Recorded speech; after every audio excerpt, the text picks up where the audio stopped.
दोस्तों, ये बात आप सभी जानते हो कि आज के समय में भारत को हथियारों के मामले में आत्मनिर्भर बनाने में डीआरडीओ का सबसे बड़ा हाथ है। और ये वही कंपनी है जो भारत की तीनों ही सेनाओं के लिए गोला बारूद और मिसाइल बनाती है। और आप सोचकर देखिए कि अगर आज के समय में हम अमेरिका के हथियारों पर निर्भर होते तो फिर हमें रशिया के खिलाफ हर हालत में वोट करना पड़ता, नहीं तो फिर अमेरिका हमको हथियार नहीं देता। आज सेम टू सेम जापान और ऑस्ट्रेलिया का भी यही हाल हो रहा है। अगर आज के समय में जापान और ऑस्ट्रेलिया अमेरिका के मुताबिक नहीं चलेंगे तो अमेरिका इनको हथियार देना बंद कर देगा। लेकिन आज के समय में भारत पूरी तरीके से आत्मनिर्भर है, जिस वजह से हम खुद के लिए हथियारों को तो डेवलप कर ही रहे हैं, साथ साथ अपने फैसले भी खुद ही ले रहे हैं। तो लीजिए दोस्तों, डीआरडीओ की तरफ से आज एक और बड़ा धमाका कर दिया गया है। और डीआरडीओ ने आज एक ऐसा विस्फोटक हथियार बनाया है जिसका इस्तेमाल स्पेशल ऑपरेशन में किया जाएगा।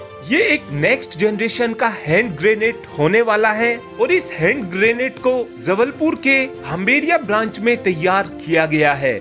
ये एक 40 mm का हैंड ग्रेनेड होने वाला है। और सबसे बड़ी बात तो यह है कि डीआरडीओ ने इस हथियार को अब डेवलप कर लिया है और इस बॉम्ब की मदद से दुश्मन देश के बख्तरबंद वाहनों को पल भर में ही राख में बदला जा सकता है। और ये ग्रेनेड नॉर्मल ग्रेनेड से बहुत ही ज्यादा डिफरेंट होने वाला है, क्योंकि नॉर्मल ग्रेनेड को तो पिन हटाकर फेंक दिया जाता है और उसके बाद ग्रेनेड ब्लास्ट हो जाता है, लेकिन इस ग्रेनेड को अंडर बैरल ग्रेनेड लॉन्चर की मदद से फायर किया जाता है। और जिस दौरान हमारे सैनिक इस ग्रेनेड को चलाएंगे तो ये हमारे सैनिक की पोजीशन से 400 मीटर दूर जाकर फटेगा, जिस वजह से हमारे सैनिकों को चोट लगने की आशंका भी बहुत कम होगी। क्योंकि जब भी कहीं पर ग्रेनेड फटता है तो उसके छोटे छोटे जो लोहे के पार्टिकल्स होते हैं वो इतनी तेज स्पीड से शरीर के आर पार होते हैं जिसका पता भी नहीं चलता। और हमारे सैनिकों की सेफ्टी को ध्यान में रखते हुए ही डीआरडीओ ने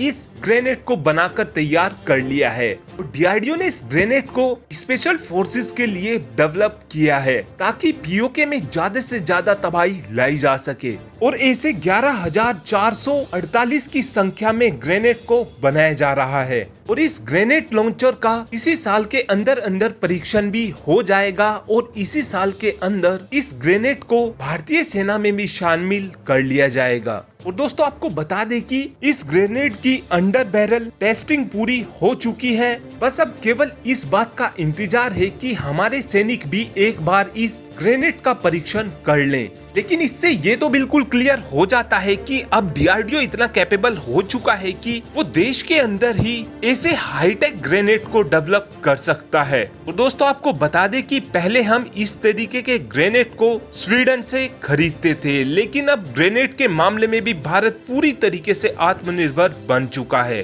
तो दोस्तों, डीआरडीओ का ये ग्रेनेड आपको कैसा लगा, आप इस बात का आंसर कमेंट बॉक्स में दे सकते हैं। Thanks for watching this video.